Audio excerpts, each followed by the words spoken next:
I nearly gave up on the Camino Portuguese. The rain for the past few days, the weight on my back and the doubts. Until today happened. And this is the third day of Camino Portuguese, the last 100 kilometers, the famous one. And today the first time I remembered why I actually came. Not just for this, but for many other things. The morning felt different. A quiet promise in the air. After 2 days of rain and reflections, I was ready for anything. Arcade greeted me softly, its small port, peaceful riverbanks, and the benches waiting to be sit on. So I paused.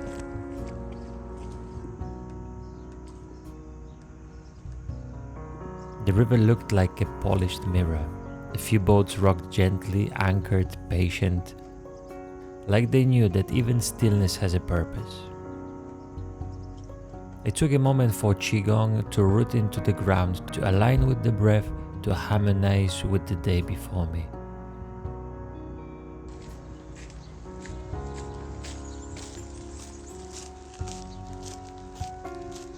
Then came the bridge, the Sampaio Bridge. Stone laid across history where battles once raged. A crossing not just of land, but of time, from old to new, from solitary to shared. And as I stood there, I asked myself, what am I crossing into? What am I willing to leave behind? Expectations, control, the soggy socks of the past few days? Sometimes the Camino doesn't ask for your feet first, it asks for your willingness. Then something changed. I wandered into the forest and there he was. Good morning, I'm Manolito, welcome my home, the Portuguese way. Manolito, the forest angel, a duende of the Camino. For 13 years he offered fruit, stamps and stories, donations only. No scams, no pressure, just pure kindness. Some pilgrims stopped and smiled, some walked by, barely noticing. But I stopped. We chatted, we laughed, and before leaving, we promised to meet again. What's your name? Manolito, Nolito, agente especial. How many years you on the Camino? 13. Give advice, un consejo para un peregrino. Sé feliz. Be happy, right? Sí. Despierta todas las mañanas. Eso es. Gracias, Manolito. ¿O no? This is how the Camino answers you. Not always with grand miracles, but with the small, human ones.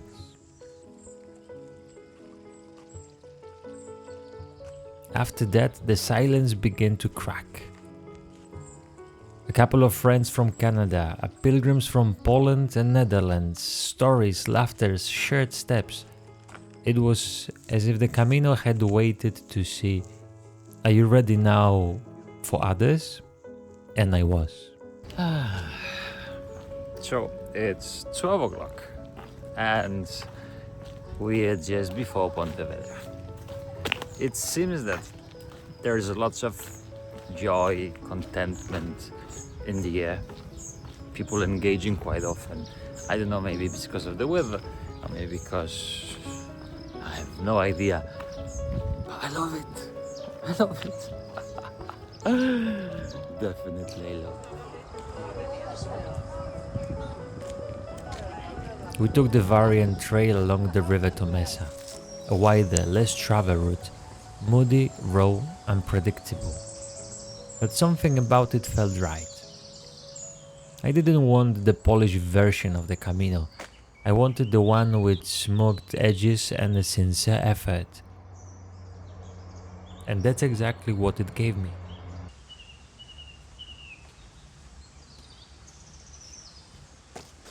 If you're feeling that could be also your way, this alternative could be also the way that you like to experience the Camino de Santiago, there is some good news.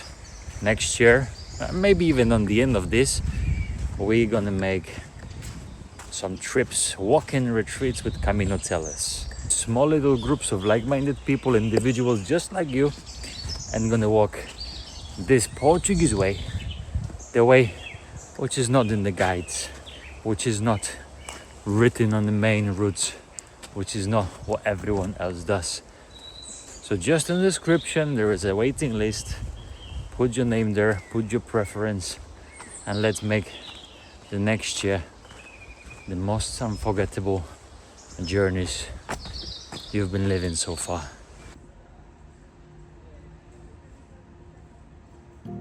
Pontevedra, 65 kilometers to go. One of my favorite cities along the way. A place built for walkers, no cars in the center, and the rhythm that matches a pilgrim's step. And at its heart stands the Chapel of the Virgin, not Santiago, but the patron of the Portuguese way. They say she looks like Santiago, just with better taste.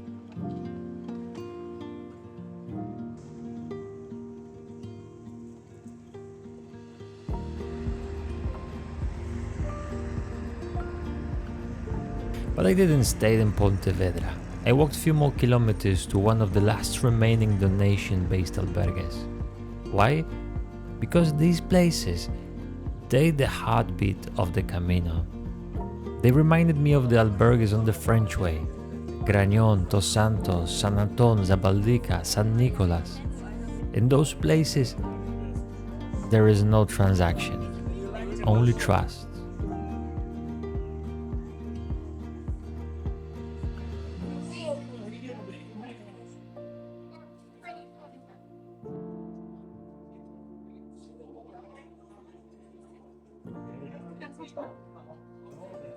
You sleep in attics with strangers, cook meals together, and share not just food, but vulnerability.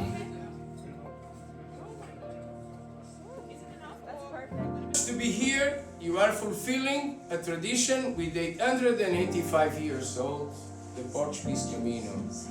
Everything starts in the day that my country, Portugal, was founded.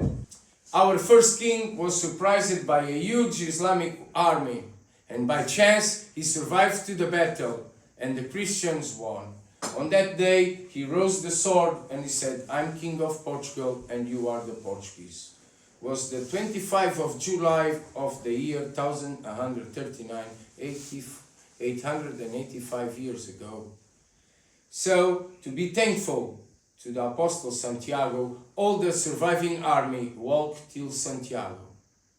Even the ones with the horse walk with their own feet, and born the Camino Portuguese.